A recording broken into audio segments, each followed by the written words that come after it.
Hello students, today we are going to read about the next type of investigation, that is sampling method.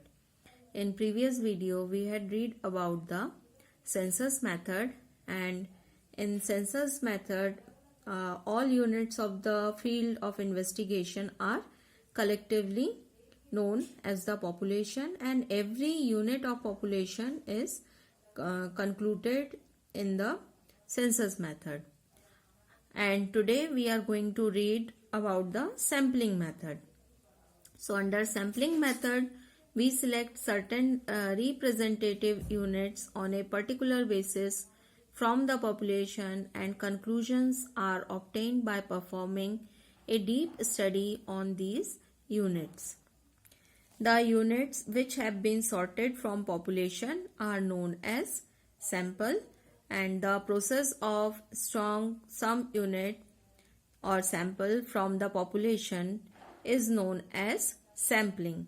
तो यहाँ पे आपको समझना है सैम्पलिंग मेथड या सैंपल्स किसको कहते हैं। जब पूरे पॉपुलेशन में से कुछ यूनिट को सॉर्ट आउट किया जाता है या अलग किया जाता है, उसको सैंपल्स बोला जाता है, और उनकी जब स्टडी की जाती है उन सॉर्ट आउट मटेरियल्स की, उसको बोला जाता है sampling method. Under sampling method, we sort several units from population using some method, and the conclusions which are obtained from their study are applied on the population. तो ये sampling method में क्या किया जा रहा है, कुछ particular हम पहले ही method use कर लेते हैं जिससे हम sort out करते हैं कुछ several units को, और उनकी प्रॉपर स्टडी करने के बाद ही हम कुछ रिजल्ट्स अप्लाई करते हैं और वो पूरे पॉपुलेशन पर उसको एम्फेसिस किया जाता है. For example, if 200 student are selected from a total of 2000 student in a school and the study of their health is done, and if their conclusion are applied on all the 2000 student, then the investigation would be considered to be done by sampling method. तो आपको इसमें समझ में आ गया होगा कि जैसे यहाँ पे एग्जाम्पल दिया हुआ है कि मान लीजिए किसी जगह पे 2000 स्टूडेंट हैं, तो उनमें से 200 स्टूडेंट को सिलेक्ट कर लिया गया, सॉर्ट आउट किया गया और उनका हेल्थ चेकअप कर लिया गया, और उसका जो कंक्लूजन निकला वो अप्लाई किया जाएगा पूरे 2000 स्टूडेंट को. तो यहाँ पे जो सैंपल्स हैं वो कुछ एप्रोप्रिएट मेथड से सिलेक्ट किए जाते हैं, जिससे जो उनका रिजल्ट हो वो रीजनेबली प्रॉपर हो जाए. तो जैसे हम लोग देखते हैं कि जैसे व्हीट, राइस, क्लॉथ, घी, पल्सेस, इनका भी हम लोग सैंपल्स लेते हैं. पूरा के पूरे जैसे चावल कोई पका रहा है, तो चावल पका है कि नहीं है, तो उस कंडीशन में हम क्या करते हैं, एक दो दाने उठा के हम चेक कर लेते हैं. पूरे के पूरे चावल को तो उठा के हम लोग चेक नहीं करते कि ये कुक हुआ है कि नहीं हुआ है ना. इसी तरीके से व्हीट किस तरीके का है, कैसा है, तो हम एक मुट्ठी में उठा लेते हैं व्हीट और फिर उसको देख लेते हैं कि ये किस तरीके का होगा. तो पूरा ढेर माना जाता है कि ये सेम उसी तरह एक जैसा होगा. जैसे on the basis of one drop of blood doctor derives conclusion regarding the blood of the patient. जैसे ब्लड चेकअप किया जाता है तो एक ड्रॉप, वन ड्रॉप ही ब्लड लिया जाता है और उसका चेकअप करके हमें रिजल्ट्स मिल जाते हैं, कंक्लूजन मिल जाता है डॉक्टर को. तो ये जो होता है इसको बोला जाता है sampling method. Now we are going to read about the merits of sampling method. So as the study of only a few sorted units of population is done, there is saving of money, time and labor in this method. तो हम कुछ units को ही, sorted out unit को ही हम उसकी study करते हैं, तो इस तरीके से मनी, टाइम, लेबर, ये सारी चीजें बच जाती हैं. It is possible to perform a detailed investigation under this method. Only the sampling method is considered to be suitable for the study of social, economic and business related problems. Apart from this, if population is infinite or is large, or if all units under it are destroyed due to their analysis, sampling method is adopted for investigation. तो normally sampling method जो है social economic business related problems को solve करने के लिए किया जाता है. इसके अलावा अगर पॉपुलेशन जैसे बहुत ज़्यादा है, लार्ज पॉपुलेशन है या लार्ज क्वांटिटी में है या कोई किसी चीज़ की यूनिट डिस्ट्रॉय हो गई है, तो उस कंडीशन में सैम्पलिंग मेथड को अडॉप्ट किया जाता है इन्वेस्टिगेशन के लिए. This method is more scientific because the data available in it can be analyzed by other sample. तो other sample के साथ हम उसको analyze कर सकते हैं, उसकी comparison कर सकते हैं और फिर detail study या result हम निकाल सकते हैं. तो ये 4 हम लोग देख रहे हैं merits of sampling method. Now we are reading about the demerits of sampling method. Greater caution to needed while conducting investigation based on sampling, because even a minor fault on any level can make the conclusion elusive. तो यहाँ पे ज़रूरी है, क्योंकि हमने sampling method में यही पढ़ा कि कुछ सैंपल पॉपुलेशन में से पिक आउट कर लिए जाते हैं, सॉर्ट आउट कर लिए जाते हैं और फिर उनकी स्टडी की जाती है. तो यहाँ पे बहुत प्रिकॉशंस रखने की ज़रूरत है. अगर छोटा सा भी माइनर फॉल्ट भी होता है तो जो भी कंक्लूजन है वो गलत आ सकता है. Only expert can use this method. Conclusion obtained by this method can be correct only when the selection of sample has been done in the correct manner and fully represent the population. It is difficult to select such sample, and if the samples are not representative of population, the conclusions obtained may be wrong. तो जब भी sample sort out किया जा रहा हो उस समय correct manner से उसे सिलेक्ट करना चाहिए, सॉर्ट आउट करना चाहिए. अगर सैंपल हमने ऐसा नहीं चुना जो पूरे पॉपुलेशन को रिप्रेजेंट करता हो, तो हमारा जो आंसर है या कंक्लूजन है वो रॉन्ग आ सकता है. Next topic is major elements of sampling. First one is representative. तो जो भी हम सैंपल कलेक्ट कर रहे हैं वो हमारे पॉपुलेशन को पूरी तरह से रिप्रेजेंट करने वाला होना चाहिए. Each and when every unit gets an equal opportunity to be included in the sample. Second one is independency. It is essential for all the units of population to be independent. Inclusion of one unit in the sample should not be depend on other unit. तो independent होना चाहिए. Next, homogeneity. ये बहुत ज़रूरी है कि जो भी सैंपल्स कलेक्ट किए जा रहे हैं पॉपुलेशन के लिए वो होमोजीनियस होने चाहिए, यानी एक से होने चाहिए. अबंडेंट यानी काफ़ी सारे. तो more and more unit should be included in a sample, only then the conclusion obtain would be more accurate. तो जो भी हम यूनिट सॉर्ट आउट कर रहे हैं वो इस तरीके से हमें लेने चाहिए कि वो सही तरीके से हमें कंक्लूजन प्रोवाइड कर सकें. तो इस तरीके से हम देख रहे हैं major element of sampling. They are representative, independency, homogeneity and abundance. Let's read about the objectives of sampling. First one is inspection of the accuracy of census method. तो इससे क्या हो रहा है कि सेंसस मेथड से जो कैलकुलेशन निकला हुआ है उसको वो कितना एक्यूरेट है वो हम सैम्पलिंग मेथड के थ्रू चेक कर सकते हैं. Next one is estimation of parameter of population. तो हम इससे क्या कर सकते हैं, हम एक पैरामीटर फिक्स आउट कर सकते हैं. Inspection of relevance. Inspection of relevance of difference between population and sample is also an objective of sample. Inspection of hypothesis is also done by sampling. तो इंस्पेक्शन भी हो जाता है कि किस तरीके से हमने सैम्पलिंग की हुई है वो प्रॉपर है या नहीं, उस ऑब्जेक्ट को हमारे ऑब्जेक्ट को रिलेवेंट कर रहे हैं कि नहीं। Next is continuous process to obtain information regarding the changes continuously taking place in the behavior of the population is also an objective of sampling. Next one is to make the survey proficient. तो sampling method से क्या हो रहा है कि हम conclusion जब निकालते हैं तो इससे जो भी हमने सर्वे किया हुआ है वो सही तरीके से कंडक्ट हो जाता है और हमें सही रिजल्ट्स मिल जाते हैं। Let's read about the major methods of the sampling method.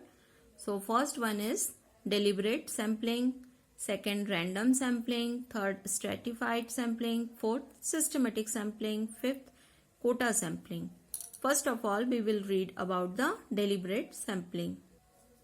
तो deliberate sampling देखेंगे तो deliberate sampling जो होती है वो fully depend करती है depend on the wish of the investigator. तो इन्वेस्टिगेटर क्या चाह रहा है, किस यूनिट को लेना चाह रहा है, किसको इग्नोर करना चाह रहा है, ये सारा कुछ डिपेंड कर रहा है इन्वेस्टिगेटर के ऊपर।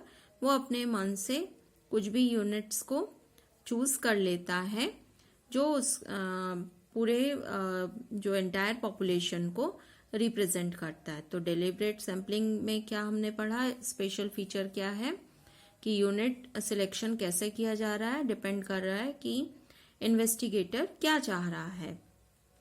तो इसके मेरिट्स देखें तो this method is very simple, significant units can be included in sampling.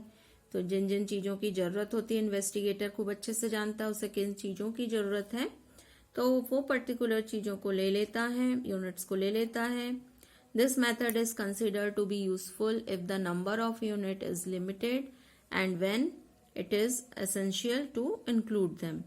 तो जब ये कब अच्छा रहता है इस मेथड से वर्क करना, जब नंबर ऑफ यूनिट जो है लिमिटेड है और उनको यूज करना एसेंशियल हो, तब वो इस मेथड को यूज करते हैं। Next is demerit of deliberate sampling method. तो इसमें फर्स्ट क्या दिया है, there is a fear of partial behaviour by the investigator.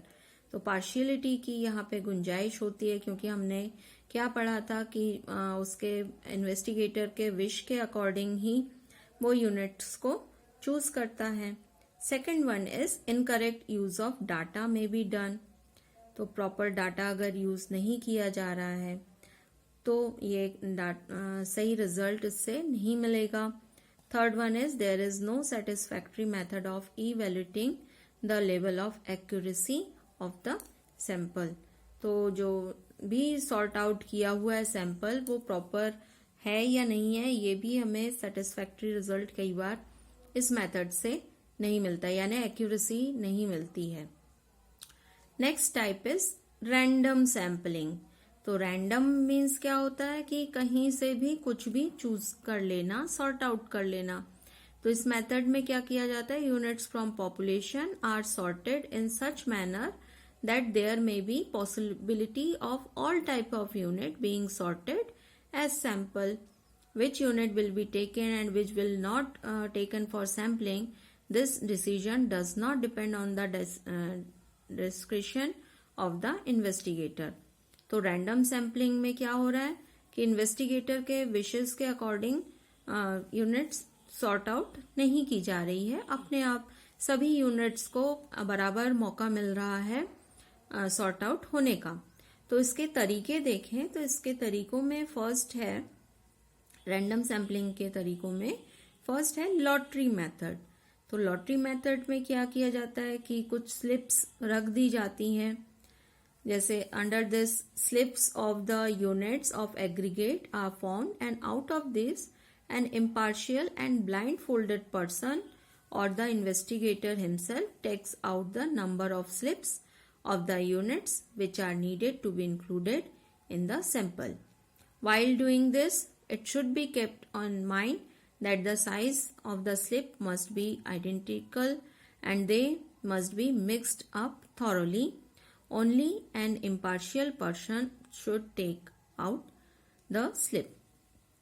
तो लॉटरी मेथड में क्या किया जा रहा है, छोटे छोटे स्लिप्स बना दी जाती हैं, पर्चियां बना दी जाती है, उनको अच्छे से मिक्स किया जाता है.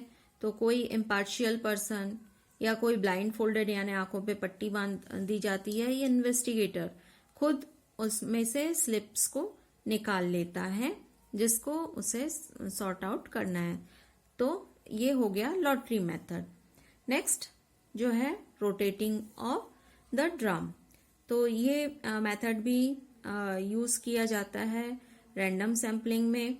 तो उसमें भी क्या किया जाता है कि कुछ numbers identical pieces made of iron or wood which are numbered as 1, 0 to 9 and are equal in size put into a drum, and when drum is rotated by hand or with the help of electricity, then an impartial person takes these pieces out one by one from the drum and their respective number is noted down.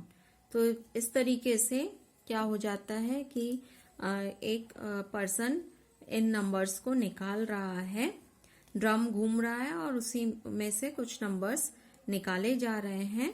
तो ये rotating the drum method है, इसमें भी randomly selection होता है. Third is numerical sequence. इस method में क्या किया जा रहा है, the units of population are organised in numerical और descriptive form and then every third, fifth, 10th unit is selected as per the requirement and according to the number of unit to be included in the sampling. तो यहाँ पे सभी लोगों को organise कर दिया जाता है न्यूमेरिकल वे में या डिस्क्रिप्टिव वे में, और फिर बोला जाता है कि हर एक थर्ड या फिफ्थ या 10th जो भी उनकी इच्छा हो इन्वेस्टिगेटर की उसको सॉर्ट आउट कर लिया जाता है. Next type is Tippett random number.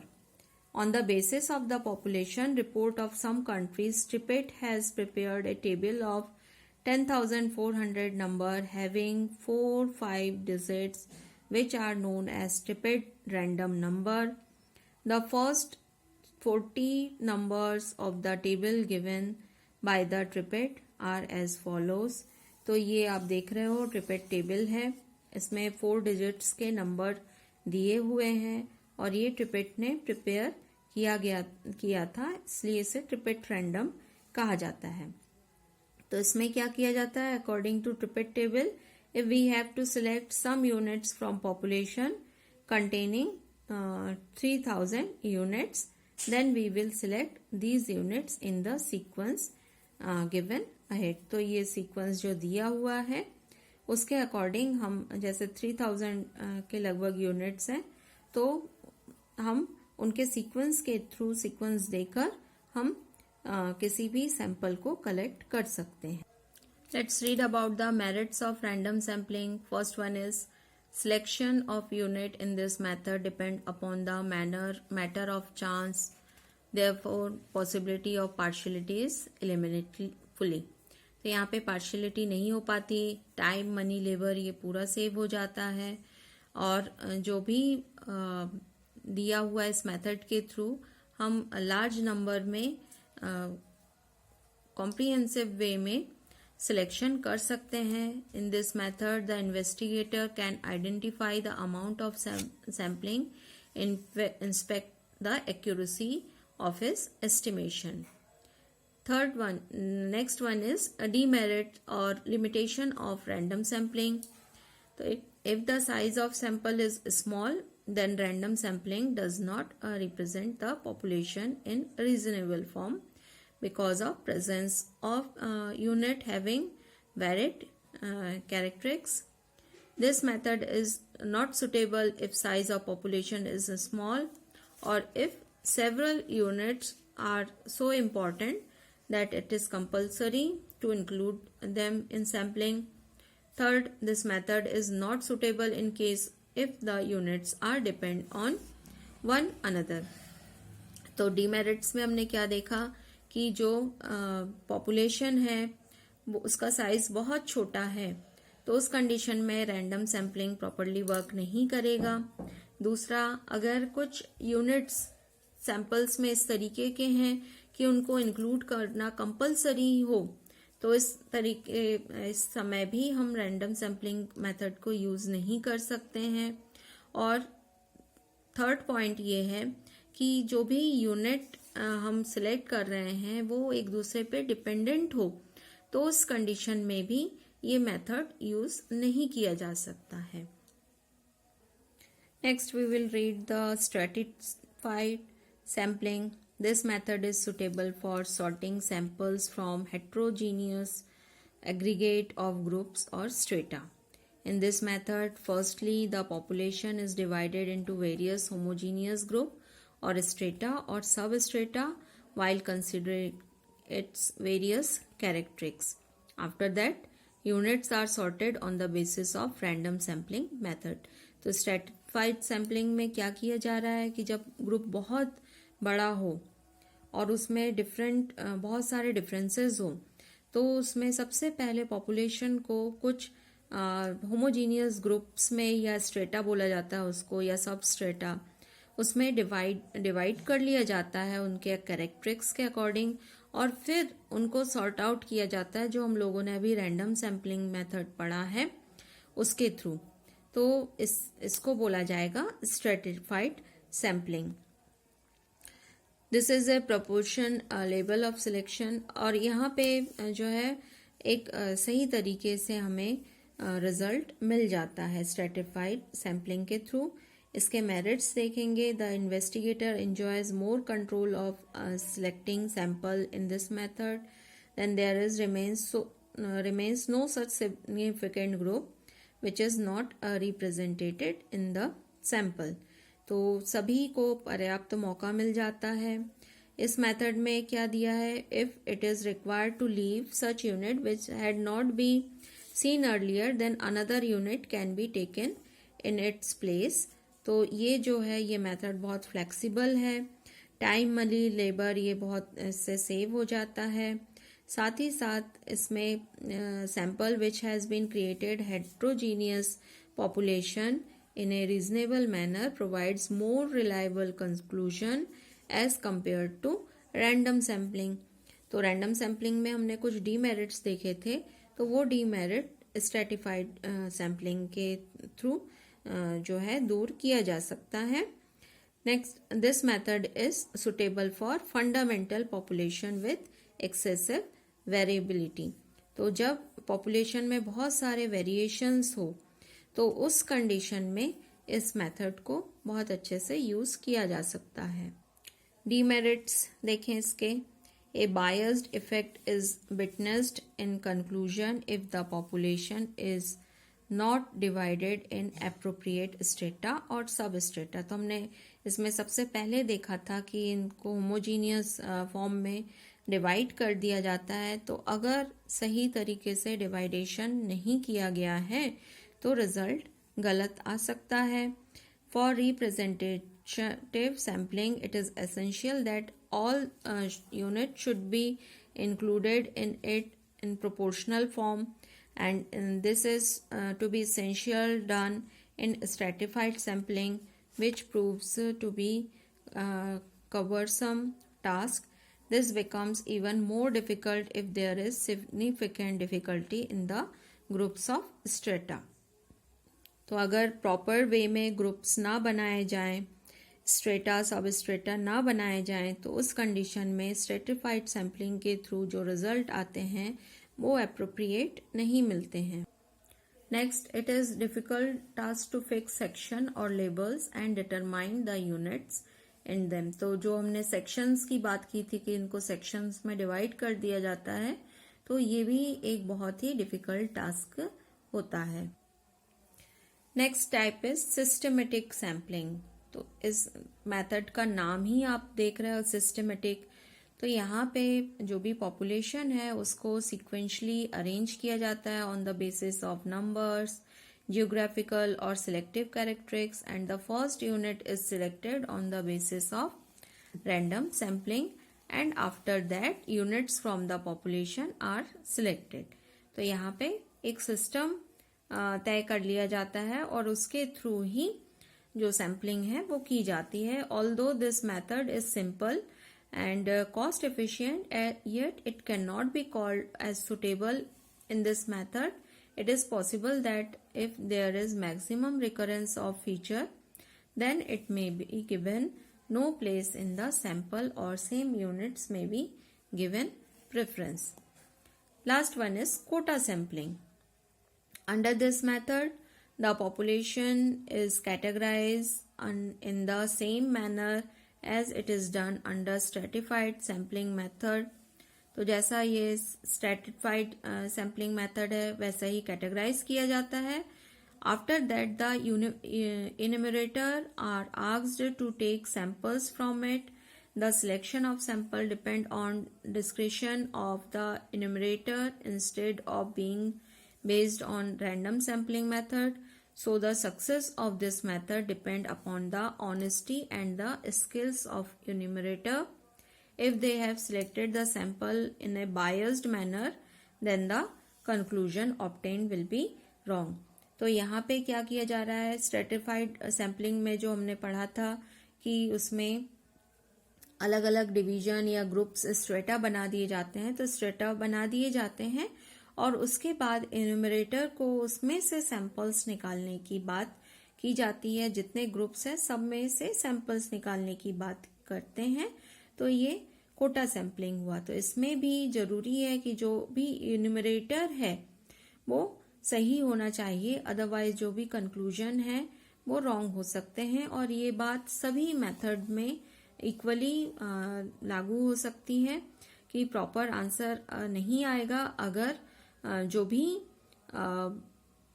Enumerator है, इन्वेस्टिगेटर है, वो प्रॉपरली काम नहीं करता है. तो यहाँ पे जो रिलायबिलिटी ऑफ सैंपल है तो उसके बारे में हम लोगों को ध्यान देना है कि नॉर्मली जो भी सैंपल किया जाता है वो 2 प्रिंसिपल्स पे किया जाता है. वो कौन से प्रिंसिपल है, theory of statistical regularity and law of inertia of large number. In 2 principles के थ्रू ये सैम्पलिंग की जाती है. और इसमें जरूरी है कि जो भी इन्यूमरेटर है, इन्वेस्टिगेटर है, वो प्रॉपर वे में वर्कआउट करें, तभी जो भी कंक्लूजन्स निकलेंगे वो सही रिजल्ट हमें प्रोवाइड कर पाएंगे.